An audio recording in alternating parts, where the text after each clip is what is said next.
Hello दोस्तों, बच्चों।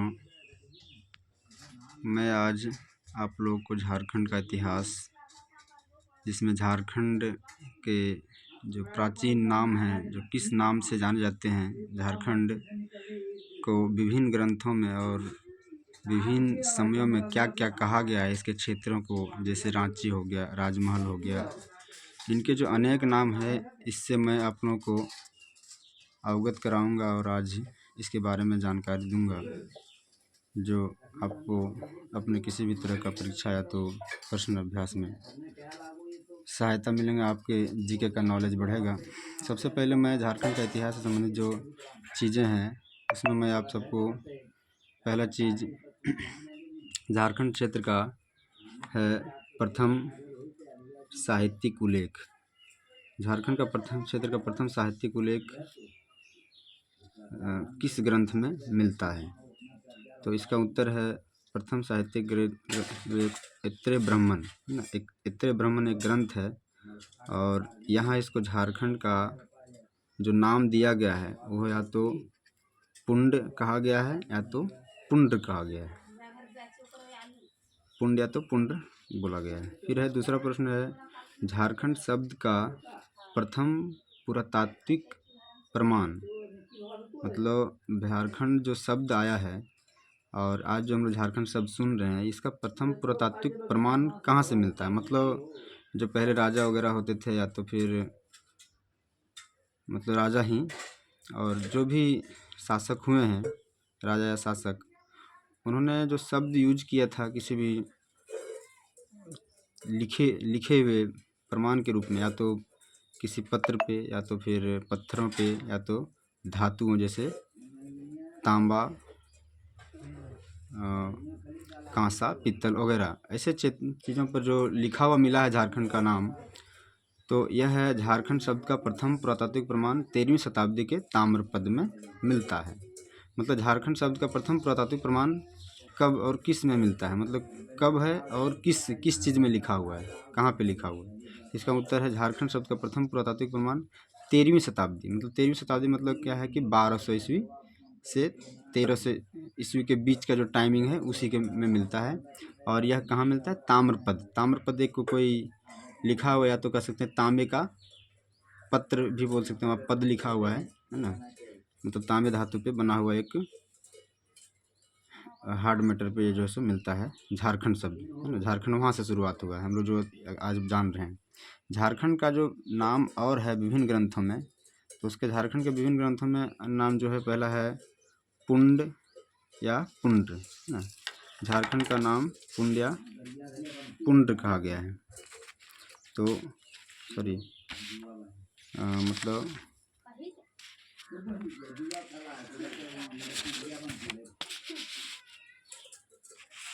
इसका पुंड नहीं है, मुरंड है। तो यह कहाँ मिलता है? वायु पुराण। वायु पुराण जो हम लोग बहुत सारे 18 पुराण जो पढ़ते हैं, उसमें से जो वायु पुराण है, तो वायु पुराण में झारखंड का नाम मुरंड कहा गया है। मतलब वायु पुराण में झारखंड का नाम मुरंड मिलता है।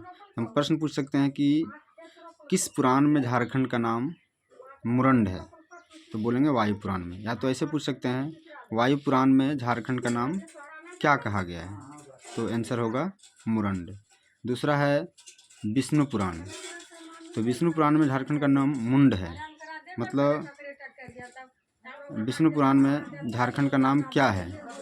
प्रश्न होगा विष्णु पुराण में झारखंड का नाम क्या है, तो उत्तर है मुंड। या तो फिर विष्णु पुराण में प्रश्न पूछेंगे विष्णु पुराण में झारखंड का नाम क्या है, तो मुंड होगा आंसर। या तो फिर मुंड झारखंड का जो नाम आया है वह किस पुराण में है, तो इसका होगा आंसर विष्णु पुराण। दोनों तरीके से पूछ सकते हैं। फिर दूसरा है भागवत पुराण। तो भागवत पुराण में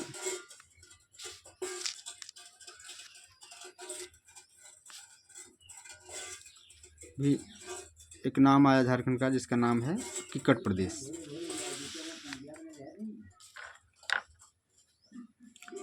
भागवत पुराण में झारखंड का नाम किक्कट प्रदेश आया है। आप लोग देख रहे होंगे यहाँ पे तो हम प्रश्न कर सकते हैं कि भागवत पुराण में झारखंड का नाम किस नाम से उल्लिखित किया गया है, क्या नाम दिया गया है। तो यह नाम है वह किक्कट प्रदेश। अब है जो महाभारत है, लोग महाभारत जो देखते हैं, महाभारत की कहानियाँ सुनते हैं, उसमें भी झारखंड का नाम है। मतलब चाहे झारखंड या किसी देश या तो किसी भी विश्व का किसी भी क्षेत्र, या आज नई नहीं है, आज यह एक पुरानी सभ्यता से चलते हुए आज हम लोग जिस भारतीय सभ्यता में जी रहे हैं, वहाँ तक की कहानियों को हम लोग देख सकते हैं कहीं भी। ऐसा नहीं है कि पहले मतलब किसी भी चीज़ का अस्तित्व नहीं था, सबका अस्तित्व था, लेकिन नाम अलग अलग था, है ना। तो इसीलिए महाभारत जो था, महाभारत में झारखंड का नाम पुंडलिक देश, महाभारत है यहाँ पे, तो पुंडलिक देश दिग्विजय पर या तो पशुभूमि, है ना।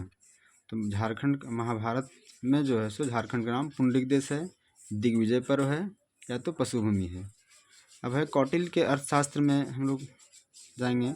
तो कौटिल्य, जिसको हम लोग विष्णुगुप्त या तो चाणक्य बोलते हैं, उसका जो उन्होंने जो अर्थशास्त्र ग्रंथ लिखा है, एक चीज़ जान लीजिए, अर्थशास्त्र जो लिखा है उन्होंने, अर्थशास्त्र का मतलब होता है कि धन से संबंधित शास्त्र, लेकिन यहाँ उनका अर्थशास्त्र जो है सो राजनीति से संबंधित है, राजनीति पर आधारित है ना। किताब बुक का नाम उन्होंने दिया है अर्थशास्त्र, लेकिन उसका कहानी का संबंध राजनीति से है। और उसमें जो है उन्होंने झारखंड का नाम कुक्कुट या तो कुक्कुट देश रखा है, ये हम लोग देख सकते हैं। फिर मध्यकाल में रांची क्षेत्र का नाम क्या था, तो इसका नाम था कोकरा या तो खोखर था। मध्यकाल में झारखंड का रांची का नाम कोकर या तो खोखर से बुलाया जाता था। संथाल परगना का प्राचीनतम नाम नरीखंड, मतलब संथाल परगना जो हम लोग आज संथाल परगना जो हम लोग का है, हम लोग जानते भी है, जो 5 परगना में संथाल परगना एक है। तो यहाँ पे इसका जो प्राचीनतम नाम था वह नरीखंड था। बाद में इसे कांकजोल कहा जाने लगा। मतलब पहले नरीखंड कहा जाता था। अगर कहा जाए कि संथाल परगना अगर यूज करते हैं हम लोग, अभी संथाल परगना बोलते हैं, तो उस समय एक समय में नरीखंड हो जाता था, लेकिन कुछ समय बाद इसका नाम चेंज होकर कांकजोल बोलने चलने लगा। अब हम लोग आएंगे बौद्ध धर्म संबंधित कुछ पुरातात्विक चिन्ह या मूर्ति।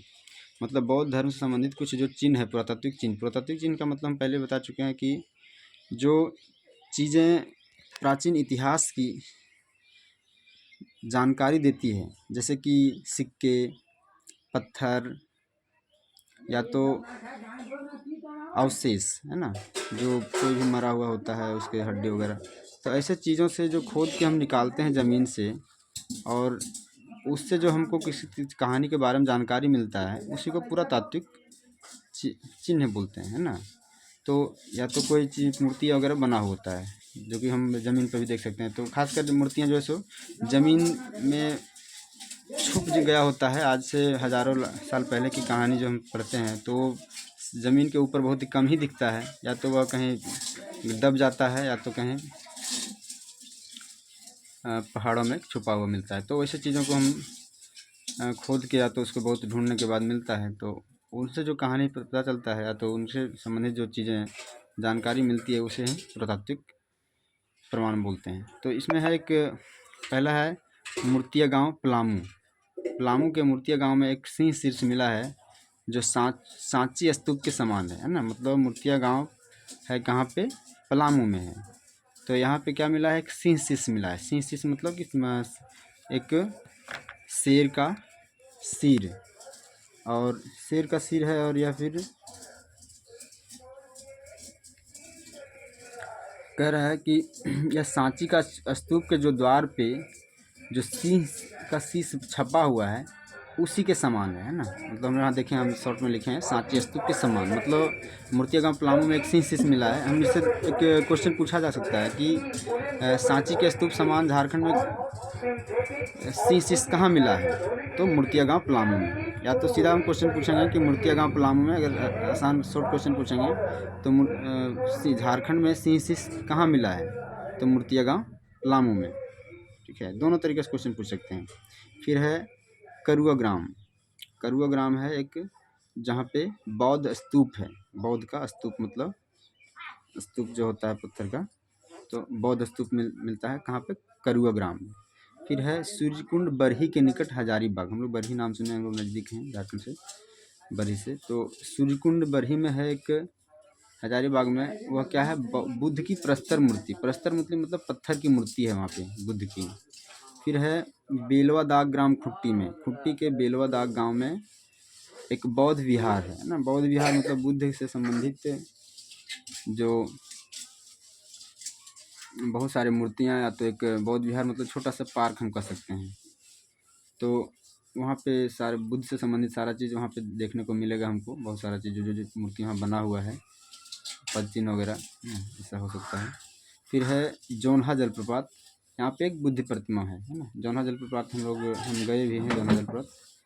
तो जोन्हा रांची से लगभग 25-30 किलोमीटर के अंतर में है। तो यहाँ पे जोन्हा जलप्रपात में जब हम जोन्हा फॉल में जब पानी के समीप जाते हैं, नीचे उतरते हैं, तो उसके नीचे से कुछ पहले एक बुद्ध की प्रतिमा मिलती है, छोटी सी, लगभग 2-2.5 फीट का। और यही बुद्ध प्रतिमा जोन्हा जलप्रपात में है। तो हम यहाँ पूछ सकते हैं कि झारखंड के किस प्रपात में बुद्ध की प्रतिमा मिलती है। तो प्रश्न होगा जोन्हा जलप्रपात ना। या तो जोन्हा जलप्रपात में किसकी प्रतिमा है, बुद्ध की प्रतिमा। तो ऐसा हम प्रश्न कर सकते हैं, और हम अपने कहीं प्रश्न पूछ सकते हैं, या तो अपने जीके को बढ़ा सकते हैं।